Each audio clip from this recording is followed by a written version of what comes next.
My dad texted me, "Don't contact us. Don't come around. You're on your own now." No warning, no reason. Just a glowing message on a quiet Tuesday night while the dryer hummed beside me. Then my sister reacted with a like it was a joke. So I smiled, typed back, "Great, I'll cancel the auto payments first thing tomorrow." And that was it, the second everything flipped. By midnight, the family chat exploded. Before I tell you how one text shattered 12 years of silence, I called, "Love hit like," and tell me where you're watching from. Have you ever been cut off by your own family and felt weirdly free? When people talk about family, they picture warmth, Sunday dinners, laughter that fills the walls, love that feels endless. Mine came with invoices. My name's Phoenix Carson, 29, financial analyst. Decent apartment, predictable routines. I handle numbers for a living, but for years, the only numbers that really mattered were the ones tied to my family's comfort. I paid the internet, the groceries, the property taxes, even the streaming subscriptions no one thanked me for. Every line item was a small act of loyalty I never stopped to question. Dad, Greg Carson, liked to say he'd retired early, though no one could recall from what. He called it burnout. I called it convenience. Mom Marion quit soon after chasing what she described as peace. Most days that meant long walks, long naps, and long complaints about bills that just seemed to appear. And Lila, my older sister, my opposite in every sense, loud, impulsive, glittered in filters. An influencer with big dreams and small discipline. When sponsorships fell through, she called me. When rent was late, she cried into the phone, and somehow it always ended with me transferring money and saying, "Just this once." But once has a way of becoming always, and always has a way of becoming invisible. Grandpa Walter Carson, Dad's father, saw through it. He'd tilt his coffee mug toward me and say, "You can't buy peace, kid. You can only rent it, and the rent's steep." I'd laugh like I didn't understand, even though I did. He was the only one who never asked me for a thing, which somehow made me love him more. The truth is, my family didn't collapse overnight. It eroded little pieces of me, traded for their comfort, until there was nothing left to give. When the text came that night, it wasn't betrayal. It was confirmation. The bill for 12 years of quiet sacrifice had finally come due. Dad's message hit like a hammer. "Don't contact us, don't come around, you're on your own now." Lila's reaction, a simple thumbs up, was colder than the words. No explanation, no call. Just that tiny blue icon flashing under my father's cruelty. I stared at the screen, my reflection ghosted in the glass. For once, I didn't feel panic. I felt air. I typed back, "Great. I'll cancel the auto payments first thing tomorrow." It wasn't anger that moved my thumbs. It was balance. The math had finally evened out. By midnight, my phone was glowing like a warning light. Missed calls stacked like dominoes, Mom pleading, Dad demanding, Lila gaslighting. But I didn't reply. I poured a glass of water, turned off the dryer, and whispered to myself, "This is what stopping sounds like." It wasn't revenge. It was a reset. And by the time the first hint of dawn touched the window, I knew the silence that followed would be louder than anything I could ever say. The messages didn't stop that night, they multiplied. My phone buzzed until it felt alive in my hand. By 1 a.m, there were 47 unread texts and 8 missed calls. The last one was from Mom. What kind of daughter talks like that to her family? I didn't answer. I just turned the screen face down and listened to the silence press against the walls. When dawn crept in, I was still awake. The apartment smelled faintly of detergent and lavender, clean but empty. For the first time in years, I didn't have a bill to pay, a phone call to make, or a favor to fix. The quiet felt wrong, too wide, too new. At 6 a.m., my phone rang again. The name flashing across the screen wasn't one I expected, Grandpa Walt. "Morning, kid," he said. His voice was gravelly soft around the edges. "You okay?" "I'm fine." I lied. "Good. Bring your calm face," he said. "You'll need it." An hour later, I was driving through streets that still remembered me, old storefronts, the park where I learned to ride a bike, the bakery, where Mom once worked before finding peace. Every corner looked the same, but I didn't. Grandpa's house sat on a quiet hill, coffee smell, leaking through the open window. He was already at the table when I walked in, 2 mugs, a plate of buttered toast, and a folder thick enough to hold history. "You look tired," he said. "I stopped sleeping when I stopped paying." He nodded like he'd expected that. Then he pushed the folder toward me. "You need to see this." Inside were papers, letters, and tax records with an address printed again and again: Cedar Hollow, the house where my parents lived, the house I grew up in. "I don't understand," I said. "You will," he replied. "They never owned it, Phoenix. Not for one day. It's mine. Always has been." The air left my lungs. "They told me I know what they told you," he said gently. "They said they were rebuilding, that they just needed time. 12 years is a long time for a temporary stay." I stared at the papers, the numbers, the signatures. It was all there. My parents hadn't just lived rent-free. They'd treated kindness like a deed. Grandpa leaned back, eyes steady. "I gave them 60 days to leave." "Does Dad know?" "Not yet. But he will." I pressed my palms against the table. "They'll say I made you do it. They'll say anything to stay comfortable," he said. "But this," he tapped the folder, "isn't punishment. It's truth catching up." The words echoed. Truth catching up.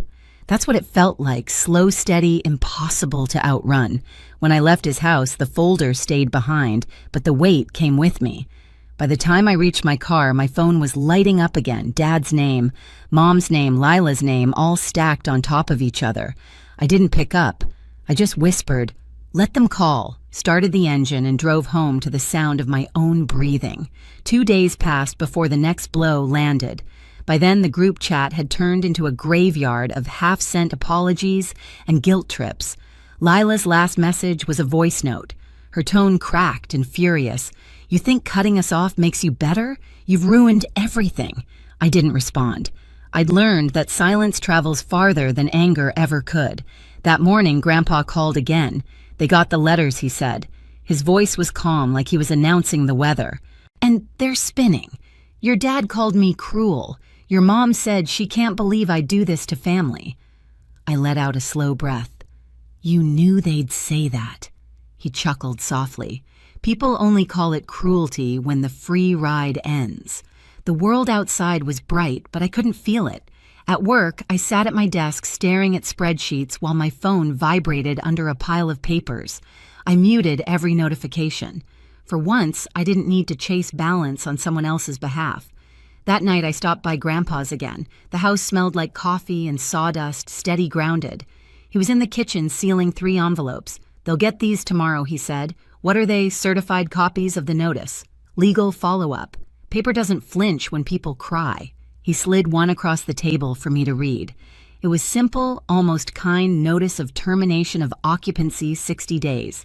Beneath it, his signature, strong and clean. I sat down. "They'll hate me for this." He looked up. "They already do, kid. Not because you hurt them, but because you stopped bleeding for them." Something in me cracked open, then not pain, but relief. For years, I'd been the invisible foundation of their peace. Now I could finally step out from under it. When I got home, I opened my laptop and began what I should have done long ago. I canceled every auto payment tied to their address, utilities taxes, even the streaming service Lila used to film her relatable videos. With each click, the air in the room grew lighter. Click water, click electric, click gas. The last one was property tax. I hovered over the confirm button for a long moment before pressing it. The next morning, a storm of texts poured in. "Dad, how could you do this to your own parents, Mom? We raised you better." "Lila, you're dead to me." I read them all while sipping coffee in my kitchen. Then I put the phone down and whispered, "Good. Let the old version die." Grandpa called later to check in. "They'll fight," he warned. "When comfort ends, people panic. Let them," I said quietly. "I'm done renting peace." For the first time, he didn't sound worried. "That's my girl," he said. That night, I slept without checking my phone. The silence was different now, no longer empty, just earned. The storm didn't break. It performed. By the time Saturday rolled around, Lila had turned the family fallout into content. A screenshot of our old house, a crying selfie, a caption dripping with victimhood. We're being thrown out of our own home. Sometimes family turns into strangers. Pray for us." It took exactly 4 hours for her post to explode. Hundreds of sympathy comments poured in. So heartbreaking. "Money makes monsters. How could your sister do this?" I sat at my kitchen table, scrolling through them in silence, a mug of tea growing cold beside me. Each comment was a stranger's finger pointing at me. Then came the calls. Aunt Rose, first voice trembling with disbelief. "Honey, what's going on? Your mom says they're being evicted." "They are," I said. "Evicted?" "From their own home." "Not their home," I corrected, my tone steady. "Grandpa's. They've lived there rent-free for 12 years. He's ending it." Silence. Then a soft, stunned, "Oh." That sound, that small crack in her certainty, was the first domino to fall. By evening, Uncle Dan texted, "Not surprised. Always knew Greg was milking your granddad." Emma, our drama-hungry cousin, sent me a screenshot of Lila's post with 3 words, "Still love you, though." But the real shift came Sunday afternoon. Grandpa Walt sent an email to everyone in the family thread with the subject line, "Facts regarding the residents at Cedar Hollow." I opened it and read the words that would end the performance. "The property at Cedar Hollow is legally owned by me, Walter Carson. My son Greg and his family have lived there rent-free since 2013. They have not paid utilities taxes or upkeep for over a decade. My granddaughter, Phoenix Carson, has covered these costs entirely from her own income for the last 4 years. I have issued a 60-day notice for them to vacate. This decision was mine alone. Being family does not exempt anyone from responsibility." The message hit like thunder. Within minutes, replies poured in, some apologetic, others shocked. By evening, Lila's comment section began to shrink. Sympathy emojis vanished. A few brave followers quoted Grandpa's email under her post. The noise died fast, but the damage was done. Mom doubled down at the one place she still had an audience, the church. During Sunday service, she stood during prayer requests, trembling, voice breaking just enough to sell the pain. "Please pray for us. Our children have turned against us. We're losing our home." By nightfall, the rumor mill was spinning again. I ignored it until Mrs. Crane, my old Sunday school teacher, called Grandpa asking what really happened. He told her calmly, line by line, the same way he used to tell bedtime stories when I was small. By the time he hung up, even she sounded embarrassed for believing otherwise. "They'll keep playing the victim," Grandpa said later, "until the audience leaves." He was right, but what came next proved just how deep the performance ran. 3 days later, a new message slid into my inbox. The sender's name froze my scrolling thumb. Caleb Ward, a guy from high school I hadn't heard from in a decade. "Hey, Phoenix, this might sound weird, but I think I stayed at your parents' house through Airbnb last March. Recognized the kitchen from your sister's posts. I can send screenshots if you want." My chest tightened. Airbnb. They didn't own that house, Grandpa did. I called him right away. He didn't even sound surprised. "Go get the guest book," he said. "People who fake ownership love proof of their fake hospitality." So I went. The house at Cedar Hollow looked exactly the same from the outside. The porch light, the leaning mailbox, the same old maple tree shedding leaves onto the walkway. But the moment Lila opened the door, everything felt different. Her makeup was smudged, her voice sharp. "What are you doing here?" "I left some things in the basement," I said. "Just need to grab them." She hesitated. "Make it quick. Mom's upstairs." The air inside smelled like cheap perfume and candles trying too hard. The walls were lined with small, corny signs, "Welcome guests, stay cozy, Wi-Fi Cedar 2023. A vacation rental inside the house my grandparents built with their own hands. Downstairs, I found it exactly where I imagined, a small decorative chest labeled "Supplies and Notes." Inside Wi-Fi cards, printed instructions, a spiral-bound guest book filled with handwriting. "Thank you for the lovely stay." The maple tree view was amazing, dates, names, payment references. Page after page. I took photos of everything, my hands shaking, but my mind crystal clear. When I climbed back up, Mom stood at the top of the stairs. Her face was pale, furious. "What are you doing here?" "Leaving," I said, and brushed past her. That night, every photo sat printed on Grandpa's kitchen table under the same lamp that had lit so many quiet breakfasts. He studied each page slowly. "They turned my house into a motel," he murmured, and still cried victim when I asked them to leave. The next morning, he called his lawyer. Within 2 days, a court order reduced their notice from 60 days to 14. Unauthorized subletting, clear violation, case closed. And still, they didn't stop. Mom called relatives, claiming Grandpa was senile. Dad visited old neighbors, saying I'd forged papers. Lila went live on social media, teary-eyed and rehearsed. "Some people manipulate the elderly for money. I just want peace." The performance was flawless, except the audience had changed. Grandpa invited 4 of his oldest friends, including a retired attorney, to his living room. He handed each of them a neat folder, property deed screenshots, guestbook entries, even a doctor's statement verifying his mental clarity. He didn't raise his voice. He didn't accuse. He just said, "This is what's real." When the last folder closed, the attorney spoke quietly. "They won't spin this anymore, Walt. You've got everything." That evening, Lila's latest post disappeared. So did the ones before it. For the first time in weeks, my phone stayed quiet. 14 days later, they moved out. Boxes stacked on the porch, curtains gone. The maple tree still standing, steady, indifferent. Grandpa didn't go watch. He didn't need to. When it was over, I drove by once. The porch looked smaller without their chaos. Beneath the steps, I spotted a single key glinting in the sunlight. Left behind. That night, Grandpa called. "House is empty," he said simply. I nodded, though he couldn't see me. "You want me to come by?" "No," he said. "They need to leave, Alon." He paused.